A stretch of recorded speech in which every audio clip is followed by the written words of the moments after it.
शुभ सकाळ विद्यार्थी मित्रांनो. तर आज आपण शिवपूर्व कालीन महाराष्ट्र हा पाठ अभ्यासणार आहोत. तर आपल्या महाराष्ट्रात अनेक संत घडून गेले आहेत. त्या संतांनी जगाला खूप चांगले संदेश दिले आहेत की एकमेकांना एकत्र घेऊन चालणे, एकमेकांवरती प्रेम करणे, अशा प्रकारचे अनेक उपदेश संतांनी ह्या समाजासाठी करून ठेवले आहेत. तर त्यापैकीच आज आपण एक संत बघणार आहोत, ते म्हणजे संत तुकाराम.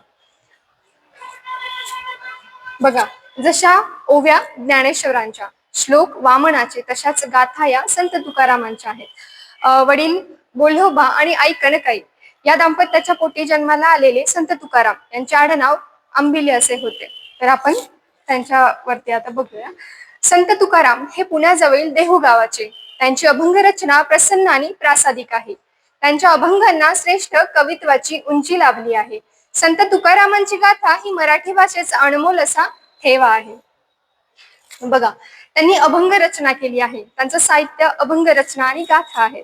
तर त्यांनी अभंग रचना केली आहे. अभंग त्यांनी भक्ती, ज्ञान आणि वैराग्य या 3 गोष्टींना धरून त्यांनी त्यांची अभंग रचना केलेली आहे.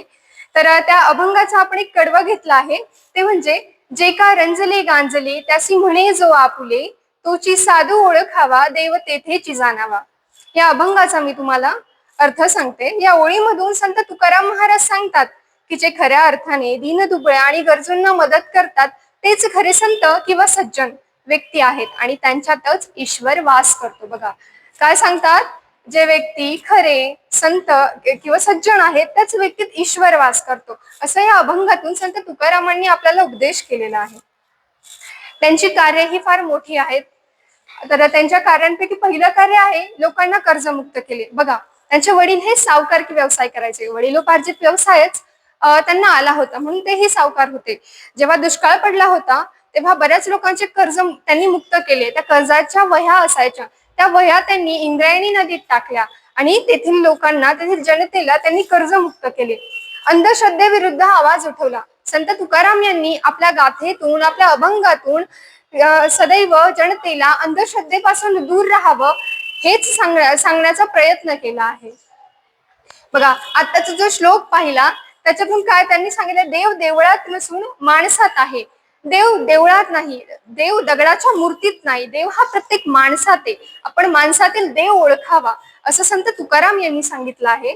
धर्माच्या नावावर लोकांना भीती दाखवणाऱ्यांवर प्रहार केला. बघा, त्या काळी धर्माच्या नावांवरती फार मोठ्या प्रकारात भीती दाखवली जायची आणि याला प्रखर असा जो विरोध आहे तो संत तुकाराम महाराजांनी केला आहे. संत तुकाराम यांचे सहकारी विविध जाती व जातींचे होते. ते आपण पुढे व्यवस्थितरित्या बघणारच आहोत. छत्रपती शिवरायांवर संत तुकाराम महाराज यांच्या विचारांचा देखील प्रभाव होता. छत्रपती शिवाजी महाराज हे संत तुकाराम महाराज यांना महान संत, समाजप्रबोधक व विठ्ठल भक्त म्हणून अत्यंत मानत असत. तुकाराम महाराजांच्या अभंगातून व्यक्त होणारे सत्य, भक्ती, नीतिमूल्य व सामाजिक समतेचा विचार शिवाजी महाराजांना प्रेरणादायी वाटत होते.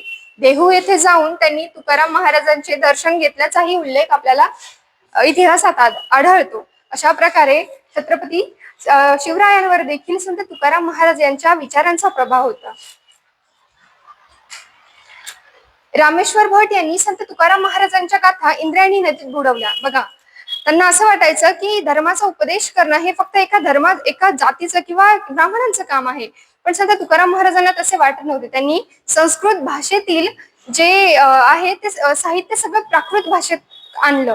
का? कारण की सामान्य लोकांपर्यंत समजावं की ईश्वर नेमकं काय म्हणतो, धर्म नेमकं काय म्हणतो हे सर्वसामान्यांनाही कळावं. कारण की त्या सर्वसामान्य लोकांना संस्कृत भाषा अवगत नसायची आणि यामुळेच हे रामेश्वर भट जे आहेत यांनी संत तुकाराम यांच्या गाथा ज्या आहेत त्या इंद्रायणी नदीत बुडवल्या आणि त्यांचे जे अभंग होते, ज्या गाथा त्यांनी लिहिली होती त्या लोकांना तोंडी पाठ होत्याच, पण त्या पुढे टिकवण्यासाठी पण संत तुकाराम महाराजांच्या सोबत असणारे त्यांचे साथी गंगाराम पंत मावळ व संताजी जागनाडे यांनी संत तुकाराम यांचे अभंग लिहून ठेवण्याचं अत्यंत महत्वाचं काम असं या 2 व्यक्तींनी केलं आहे.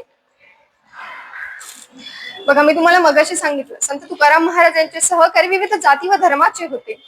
त्याच्यापैकी काही नावं आहेत. बहिणाबाई शूरकर, शिवबा कासार, गणवरशेठ वाणी, नवजी माळी हे त्यांचे सहकारी होते आणि ते विविध जाती व धर्माचे होते. तसंच त्यांचा आता आपण एक अभंग बघूया. तुका म्हणे तोची संत जोशी जगाचे आघात. जो संत जगातील दुःख, अपमान आणि आघात सहन करतो तोच खरा संत, असं संत तुकाराम महाराज हे आपल्याला सांगतात.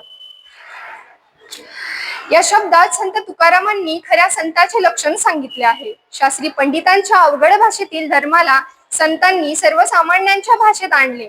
दैनंदिन व्यवहारातील भाषेत त्यांनी परमेश्वराची आळवणी केली. परमेश्वरापुढे सर्व समान आहेत अशी भूमिका घेतली. वर्ण आणि जातीचा अहंकार बाजूला सारून आपण एकमेकांना परमेश्वराची लेकरे या स्वरूपात पाहायला हवे ही शिकवण समाजाला दिली. या सर्व संतांचे वैशिष्ट्य म्हणजे भक्ती करत असताना त्यांनी आपापली कर्तव्य सोडली नाही. बघा, संतांचं वैशिष्ट्य काय आहे की त्यांनी भक्ती केली पण त्यांनी आपलं कर्तव्य, आपले काम हे सोडलं नाही. अशा पद्धतीने आपण संत तुकाराम यांच्याबद्दल परिचय बघितला आहे. आता मी तुम्हाला त्यांच्याबद्दल काही प्रश्न विचारते, मला त्याची उत्तरं द्या. त्यांचा जन्म, संत तुकाराम महाराज यांचा जन्म कुठे झाला? देहू येथे झाला. अगदी बरोबर. संत तुकाराम महाराजांनी कोणती साहित्य रचना केली सांगा? अगदी बरोबर. अशा पद्धतीने तुम्ही चांगली उत्तरं दिली आहेत. स्वाध्याय आहे तो तुम्ही वहीत लिहून घ्या. संत तुकाराम महाराज यांच्यावरती 10 ओळी तुम्ही माहिती लिहून आणायची. धन्यवाद.